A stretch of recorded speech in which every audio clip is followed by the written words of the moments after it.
மொத்த அசையா சொத்துல 70 விழுக்காடு உங்களுக்கு சொந்தம்னு எழுதி கையெழுத்து போட்டு போயிருக்காங்க. நான் ஏத்துக்க மாட்டேன்.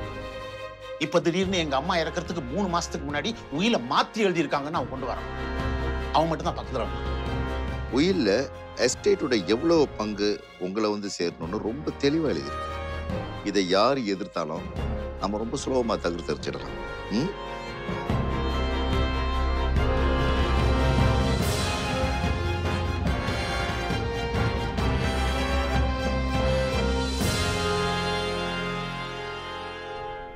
நான் இந்த 2 உயிலையும் கோட்ரூ பண்ணிட்டேன்.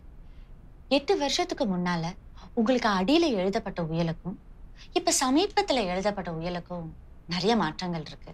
இதுல என்ன ரொம்ப இன்ட்ரெஸ்டிங்னா 8 வருஷத்துக்கு முன்னால நீங்க இந்த உயலை எழுதும் போது உங்க கூடவே ஒரு ஜெரியாட்ரிஷியன் இருந்திருக்காங்க. கண்டிப்பா ஷாலினி, நான் அதை ஒரு ரூலாவே வச்சிருக்கேன். வயசானவங்க எப்போ உயில் எழுத வந்தாலும் நான் ஒரு ஜெரியாட்ரிஷியனை அவங்க சரியான மனநிலைமையில தான் இருக்காங்களா அப்படின்னு சர்டிஃபை பண்ணாமல் எதையுமே செய்ய மாட்டேன். அவங்க சரியான மனநிலைமையில தான் இருக்காங்களா, நிதானமாக இருக்காங்களான்னு தெரியாமல் நம்ம எப்படி உயில் எழுத முடியும்?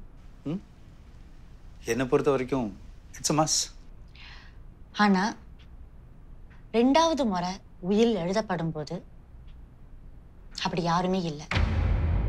எந்த ஒரு ஜெரியாட்ரிஷியனும் அழைக்கப்படலை.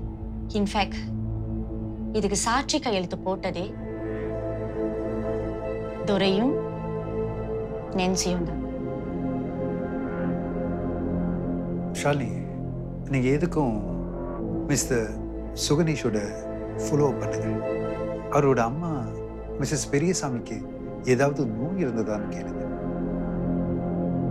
அந்த சமயத்தில் அவங்க சரியான மனநிலைமையில தான் இருந்தாங்கன்னு விசாரிங்க. ஷோ ராஜா, நான் அவரை கேட்டு சொல்றேன்.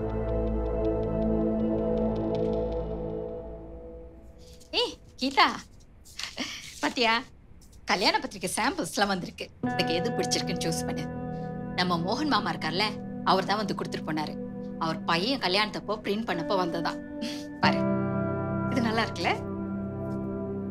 அம்மா, எனக்கு நேரமாச்சு.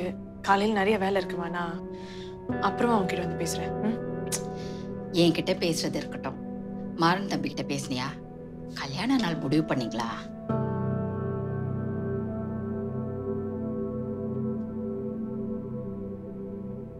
அம்மா, நான் உங்ககிட்ட அப்புறமா ஒன்று சொல்லணும்னு இருந்தேன். ஆனால் பரவாயில்ல, நான் இப்பவே சொல்லிடுறேன். அம்மா, நான் ஒரு முடிவெடுத்திருக்கேம்மா. எனக்கு கல்யாணத்துக்கு அவசரப்பட விருப்பம் இல்லை, பிடிக்கலம்மா. எனக்கு இன்னும் கொஞ்ச நேரம், கொஞ்ச நாள் வேணும்மா. எல்லாத்தையும் தெளிவாக யோசிச்சு முடிவெடுக்க. அதான் நான் மாறன் கிட்ட சொல்லிக்கிறேம்மா. நீ எதுக்கும் கவலைப்பட வேணாம்.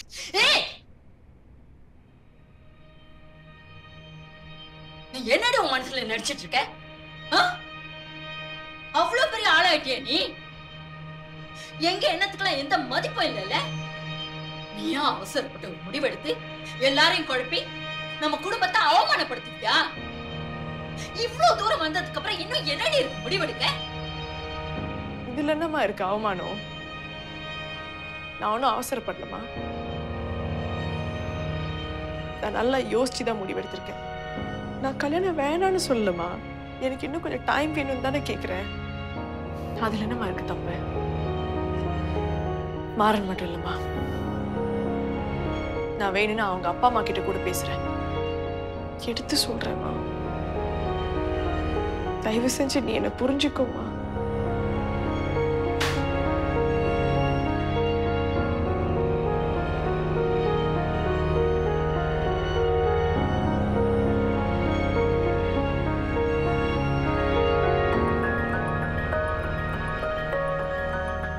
நான் உங்ககிட்ட டிஸ்கஸ் பண்ணதுதான் இதை எழுதியிருக்கோம்.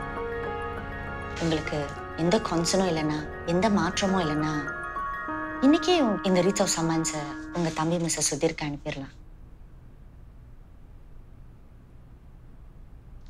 எனக்கு ஒன்றும் கான்சன்ஸ் இல்லை mister Shalini. You can go here. இதை 10வது இறங்கி வரானான்னு பார்ப்போம். இல்லைனா I'll meet him in court. அப்புறம் இன்னொரு விஷயம், உங்க அம்மா மிஸ்ஸஸ் பெரியசாமியை நீங்க சந்திச்ச வரைக்கும் அவங்களுக்கு ஏதாவது இந்த மனநோய், மறதி நோய், நினைவாற்றல் இழப்பு அப்படி ஏதாவது இருந்திருக்கா? இல்ல ஏன் கேட்குறேன்னா, அப்படி ஏதாவது இருந்திருந்தா அதை பயன்படுத்தி இந்த உயிரை எழுதியிருக்க நிறைய வாய்ப்புகள் இருக்கு. அதான். இல்லை மிஸ்டர் ஷரணி, அப்படிலாம் ஒன்றும் இல்லை. எங்கள் அம்மா நல்லா தான் இருந்தாங்க. இன்ஃபேக்ட் நான் அவங்கள பார்க்க போகும்போது கூட அந்த மாதிரி எதுவும் தெரியல. எங்கள் அம்மா ஷீஸ் a simple woman. அவங்களுக்கு தெரிஞ்சதெல்லாம் நானும் என் தம்பியும் தான். அதை பயன்படுத்தி எங்கள் அம்மாவை கட்டாயப்படுத்தி இந்த உயிரை அவன் மாற்றி எழுதியிருக்கான். அது மட்டும் நான் நிச்சயமா சொல்லுவேன். இதை மாற்றி எழுதும்போது அவங்க எவ்வளோ கஷ்டப்பட்டிருப்பாங்க. Go ahead. ஹலோ கீதா, பிஸியாக இருக்கியா?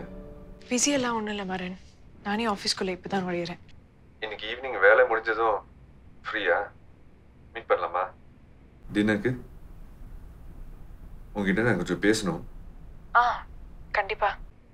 நானும் உன்னை மீட் பண்ணி நிறைய பேசணும் தான் இருந்தேன்.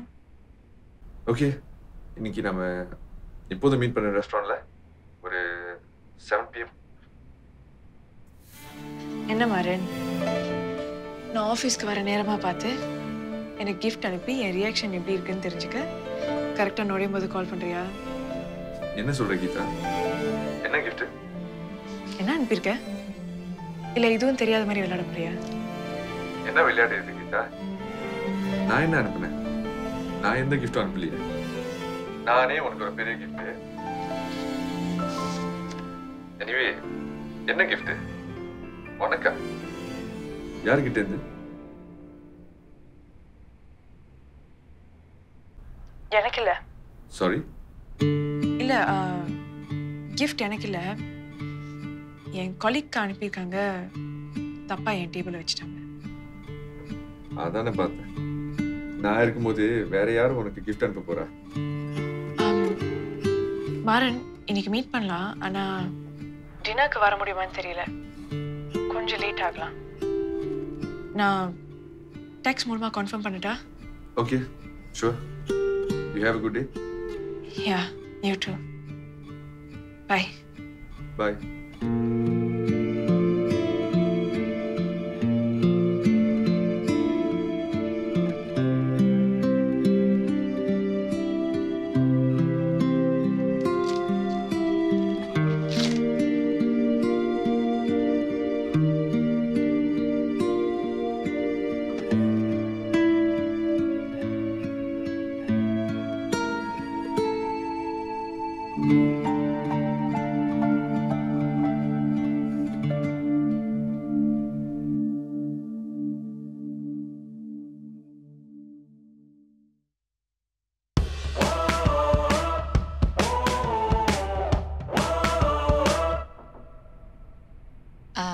ராஜா, நான் மிஸ்டர் சுகினேஷ் கிட்ட பேசிக்கிட்டு இருந்தேன்.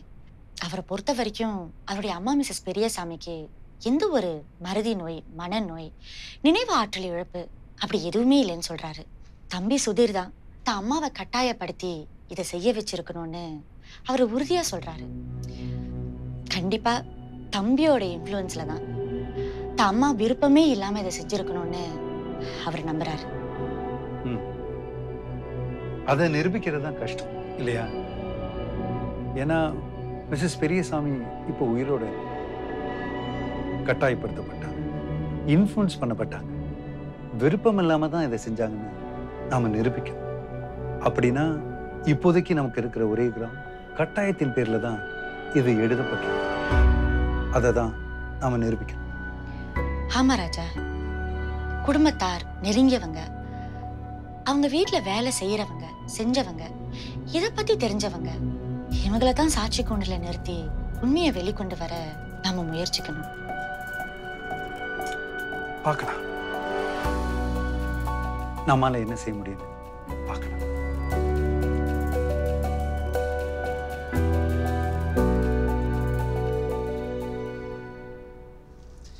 ஹாய் கீதா.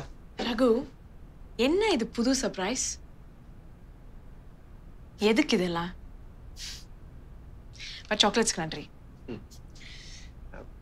நேற்று நீங்கள் என்ன டினருக்கு பே பண்ணவும் விடல, அதுக்கப்புறம் தனியாக இருக்க வேண்டிய என்ன கம்பெனியும் பண்ணீங்க. இன்னும் கீதா, இதுக்கு முன்னால் எனக்கும் உங்களுக்கும் அவ்வளோவா பழக்கம் இல்லை. ஆனால் நேற்று உங்கள் கூட கொஞ்ச நேரம் பேசிட்டு அதுக்கப்புறம் சும்மா அமைதியாக உட்காந்துட்டு இருந்தது என் மனசில் இருந்த பாரத்தை இறக்கி வச்ச மாதிரி இருந்தது. அதுக்காகவாவது உங்களுக்கு நன்றி சொல்லணும் இல்லையா? அதான் சாக்லேட்ஸ். இல்ல ரகு, நான் தான் உங்களுக்கு நன்றி சொல்லணும். நேத்து என் மனசு அமைதியா இல்ல. ஏதேதோ எண்ணங்கள், குழப்பங்கள்.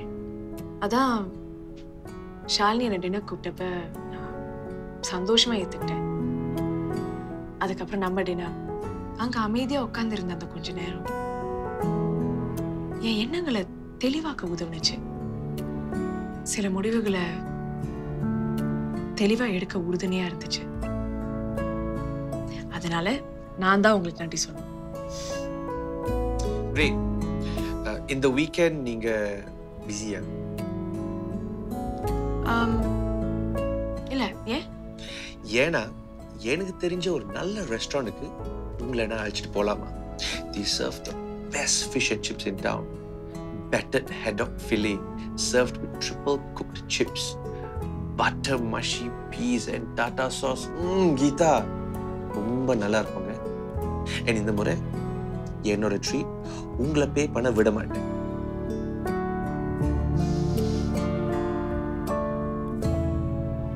கண்டிப்பா போலாம். Let's go.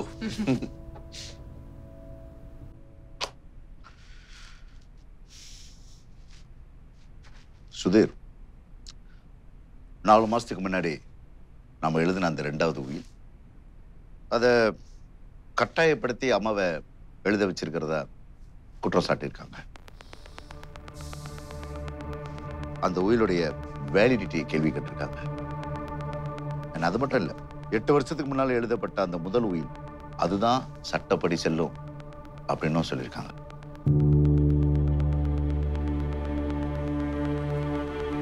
சுதீர், இதை பேசி தீர்க்க முடியுன்ற நம்பிக்கை உங்களுக்கு இருக்கா? கண்டிப்பா இல்லை துரை. எனக்கு அதுல எந்த விருப்பமும் இல்லை. இந்த குடும்பத்துக்காக நான் போட்ட உழைப்பு, நான் பட்ட கஷ்டத்துக்கு தான் எங்க அம்மா உயிரை மாத்தி வச்சிருக்காங்க. அவங்க கடைசி ஆசை, விருப்பம். அந்த விருப்பத்துக்கு மாறா நான் நடக்க விரும்பல, அவ்வளவுதான். ஓகே, அப்ப கவலையை விடுங்க, அதை நான் பார்த்துக்கிறேன். எங்க போனாலும் எவ்வளவு தூரம் போனாலும் உங்களுக்கு கிடைக்க வேண்டியதை வாங்கி கொடுக்க வேண்டியது என்னுடைய கடமை. Raja and Associates.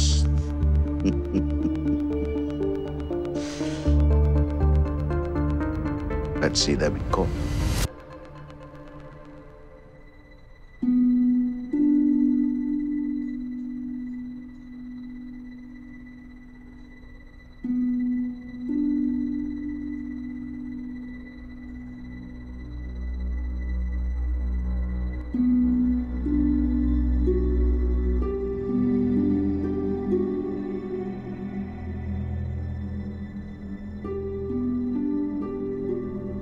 வந்ததுக்கு ரொம்ப நன்றி டேவிட்.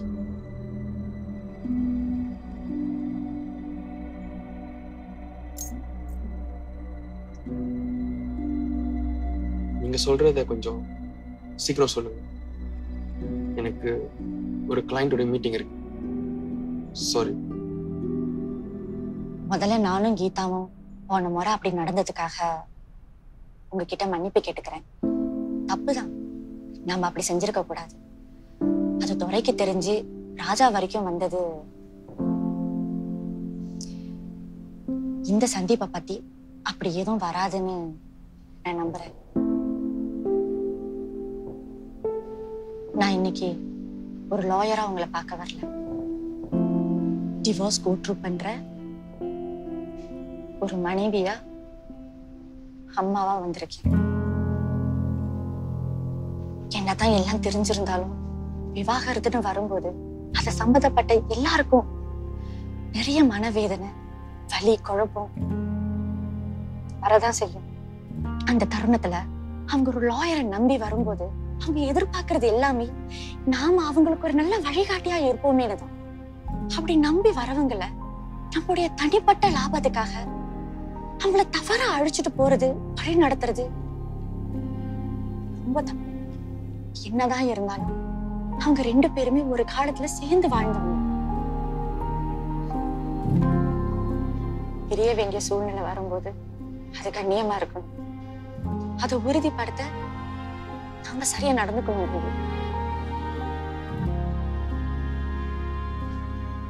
டேவிட், உங்களுக்கு என்னை பத்தி நல்லா தெரியும். நம்ம ஒரே ஃபார்ம்ல டீம்ல வேலை செஞ்சிருந்தாலும் நான் இதேதான் சொல்லியிருந்தேன். நான் வரேன் டேவிட். தேங்க்ஸ்.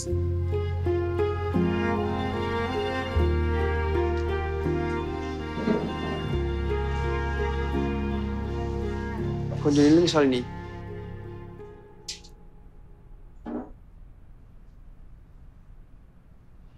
என்ன மன்னிச்சிடுங்க Shalini. Sorry to hear about your divorce proceedings.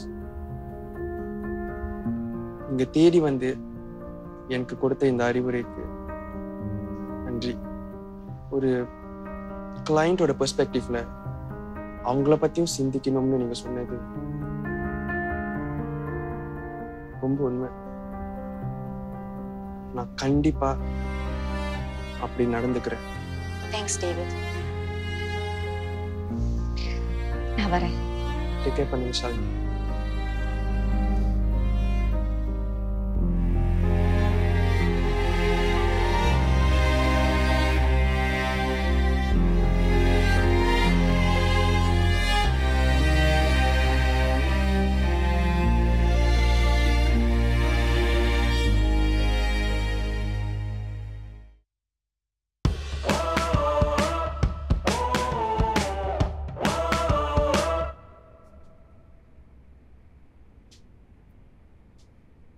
அம்மா,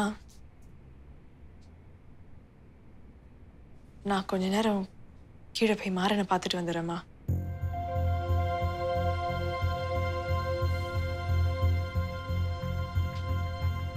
நீ இப்ப வேணா என் மேல கோவமா இருக்கலாம், ஆனா எப்போதும் கோவமா இருக்க முடியாது. ஏன்னா உனக்கு என்னை விட்டா வேற யாரும் இல்லை, எனக்கும் உன்னை விட்டா வேற யாரும் இல்லைம்மா.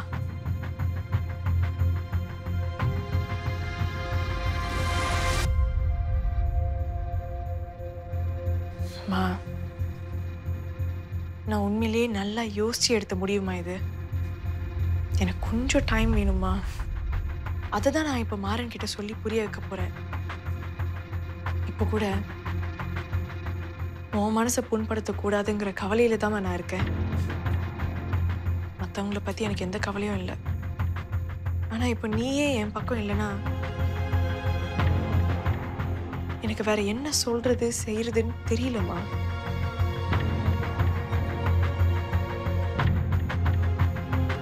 நான் உன்கிட்ட தான் பேசுறேன். நீ ரொம்ப மாறிட்டல. சரி, நான் கீழே போயிட்டு வரேன். கீதா, கூப்பிட்டியாமா?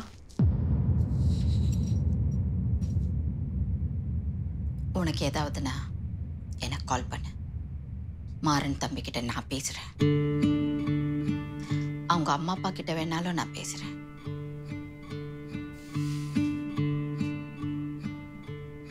இது போதுமா எனக்கு? தேங்க்யூ.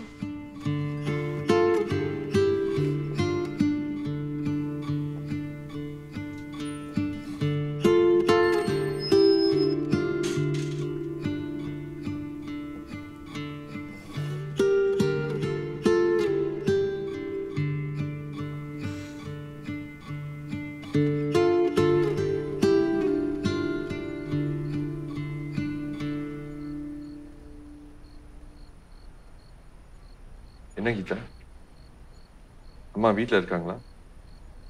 எதுக்கு என்ன கீழே வர சொன்ன? அம்மாவுக்கு தெரியாம என்ன பேசணும்? எங்கேயாவது டின்னருக்கு போயிருக்கலாம். டின்னர் சாப்பிடுற மூட்ல நான் இல்லை மாறன். எனக்கு எனக்கு மனசுல பாரமா நிறைய விஷயங்கள் இருக்குது. அதை உன்கிட்ட எப்படியாவது சொல்லணும் மாறன். நம்ம கல்யாணத்தை பத்தி தான். அதுக்கு என்ன இப்ப? என்ன கீதா? மாறன் மாறன் அடுத்த ஒரு வருஷத்துல கல்யாணம் பண்ற மனநிலையில நான் இல்ல மாறன். கல்யாண மண்டபம் பாக்குறது, கல்யாண பத்திரிக்கை பத்தி பேசுறது, கல்யாண ஏற்பாடுகளை ஆரம்பிக்கிறது எல்லாமே ரொம்ப அவசரமா நடக்குது மாறன். இதெல்லாம் என்னை ரொம்ப பாதிக்குது. இப்போ எதை கீதா நீ அவசரங்கிற? I don't buy this. இப்போ நீ இத பத்தி இப்படி பேசுறது உனக்கே நியாயமா இருக்கா?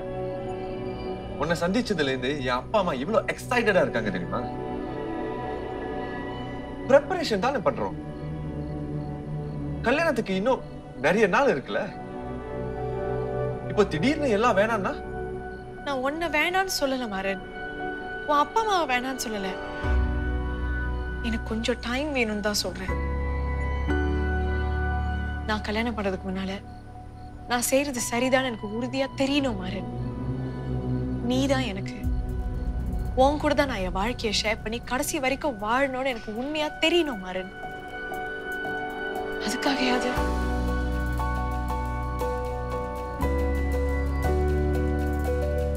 என்ன கீதா, விவாகரத்து வழக்கா செஞ்சு செஞ்சு இப்போ எதையோ கற்பனை பண்ண ஆரம்பிச்சுட்ட. ஜாப் ஹேஸ் இல்ல உனக்கு, லாயரா. இது ஒன்றும் முறை இல்லையே. அன்னைக்கு உன்னை என் அப்பா அம்மா இங்க பார்க்க வந்தப்ப இதே மாதிரி தானே எதையோ சொல்லி புலம்பிக்கிட்டு.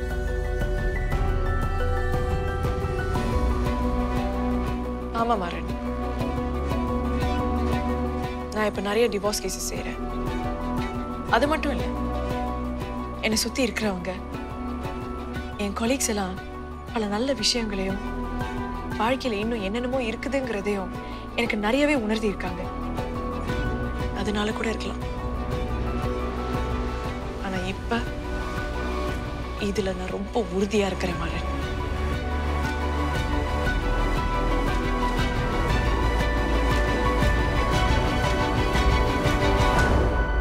இங்க பாரு கீதா, இதுக்கு மேல என்னாலயோ என் அப்பா அம்மாவாலையோ உனக்காக காத்துக்கிட்டு இருக்க முடியாது.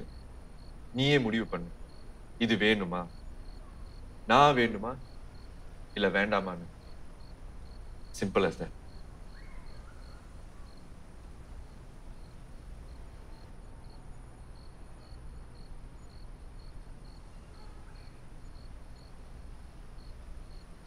மாறன், அதுதான் உன் முடிவுனா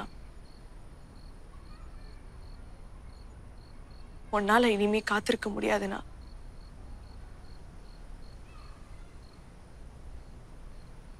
நாம நம்ம வழியில போறதுதான் நல்லது மாறன்.